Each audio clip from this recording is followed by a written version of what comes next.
called the Pygmalion Effect. Pygmalion Effect, Pygmalion. And you can Google that. But I want to share it with you in hopes that you can take some of it back with you. There's a study done years ago, and it was some 5th grade students. And this same study has been replicated in technology and hospitality and healthcare and so forth, with the same results. Before the school year began, these students took an IQ test to measure their intellectual perceived growth over the next year. The researchers got the results, discarded them, and then gave the teachers false reports. So each teacher, may I borrow this? Each teacher had a report saying, okay, these students are the gifted ones, they're the ones who are going to learn tremendously over the next year. These students here, they're like, these are average ones. Now, at the end of the school year, the students were tested again. What do you think happened to the results? Same? Mm-mm. Huh? Okay, Eric says the ones who are gifted, who are perceived to be gifted. Which? Pardon? Perceived? Yeah. The students who were deemed to be the gifted ones actually scored much higher at the end of the school year. This happened in every classroom. So the question now is, what happened? Obviously, the teachers were doing something different. So I want to share with you what those teachers were doing differently, even if they didn't realize it, with those students who they perceived to be the gifted ones. Are you ready? I'll give you about 5 things. Number 1, the teachers gave those students more eye contact. Now, what does that do?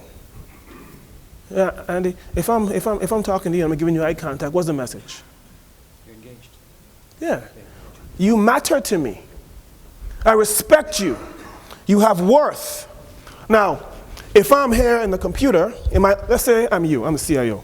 Big shot CIO. And I'm here in my office and I'm typing, and now employee comes in to my office and I'm still typing, and I'm like, you're the computer. Yeah, so anyway, so how are you doing then? So what do you need? And the employee is right there. What's the message I'm giving to that employee? Go away. You're interrupting my precious computer time, man. I'm checking my Facebook status. Of course you don't do that at work. Eye contact, that's number 1. Number 2, the teachers inquired more about the personal life of the students they perceived to be gifted. Now what does that do? Basically saying that I see you as more than an FTE, right? I see you as a real person with real dreams and real aspirations. You have a family that's beyond just work, right? That's number 2. Number 3, they gave the gifted students more challenging work. So in addition to their regular schoolwork, they got extra work. Now, of course, the students were grumbling. Oh, come on, teacher. But only gave the gifted students more challenging work. What does that do? It raises the bar. I expect more from you. They involved the gifted students in the planning of the curriculum and in the teaching of the curriculum. So what does that do? Yes, if you want to create pride and joy, you have to involve people in the planning of work that affects them. So I value your brain. I value and I respect your brain. Now, here's the biggest one. The teachers did not accept anything less than excellence from those gifted students. So which means that if there's a homework assignment or a special project and the gifted students turn in their work late or sloppily, what do you think happened to those students? You're better than this, come on. No, I expect more from you. Now, the students who were perceived to be average, or the ones who were perceived to be what happened to them when they turned in their work late, or sloppily, or not on time, or whatever? What happened to them? Nothing. So the message to those students subconsciously is that it's okay for me not to do my work thoroughly. In fact, I'm expected to not do it thoroughly, right? So that's going to be the central theme of our talk today. This is the central theme of our talk today. On your teams, I know as a CIO, you have all sorts of people who report to you. The whole universe reports to you, pretty much. People there on the property level, in the corporate office, the regionals, and so forth. But you have essentially 3 people on your team. You have those who are hearing it, believing it, and living it. Now, when I say it, what do you think I'm referring to? I'm not referring to your IT acumen. Pardon? Division? Yeah, I'm referring to how vested you are in the organization, how much you buy into Choice's philosophy or Marriott's philosophy or Kimpton's philosophy, how much you really get into it. Now, if you're hearing it, you're aware of what the company is, right? You're in contact, you went through the orientation, the whole deal, but that's pretty much it. You come to work, you do the bare minimum, then you go home. People who do the bare minimum, I call them BMs. You know, they do just enough to not get fired, that kind of way. BMs, BM-ish. You can work somewhere for you can have an associate on your team who's worked with you for 20, 30 years and still be hearing it, right? Make sense? Yeah. Now, over time, you can go from hearing it to believing it. You can usually tell when someone is believing it, where they've bought into, they get it. What usually changes about that person?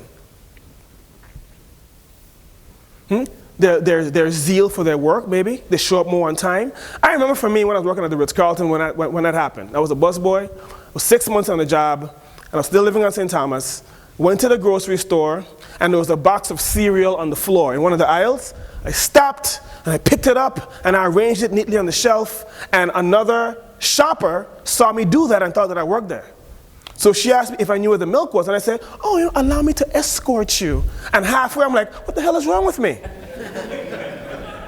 So I was starting to get it, right? Now, as wonderful as that is, there's another level. There's a group of people we call the living it people.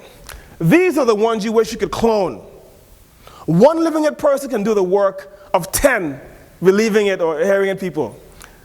Living it people, they only use pens with your company's logo on it. They have a picture, the living it people on your team have a picture of their CIO on their fridge at home that they pay homage to. And they light candles every day and so forth. They're living it. These people are passionate advocates. They love where they work. I'm sure that you have people like that as well. So my question for you, the leadership question I have for you, team, is if your goal is to build a team of living it people, that's your goal. Wouldn't it be great if you came to work and everybody was living it all the time? Wouldn't you just want to roll around and be happy all day? If your goal is to build a team of living it people, and you have 4 hearing it, 4 believing it, and 2 living it people. So you have 10 folks on your team. 4 hearing it, 4 believing it, 2 living it. And your goal is to build a team of living it, right? Who should you spend most of your time with? Okay, hold on. How many of you say hearing it? Believing it? Living it? Okay, some of you didn't raise your hands for anything. Nobody's getting my time, I'm too busy. I'm too busy living it. So I'm in the front, so I can see all of you, and I have 4 eyes. How many of you say hearing it? Believing it? Living it? All right. The good news is that in total quality management, there's something called the law of focus. If you focus on anything, it will improve.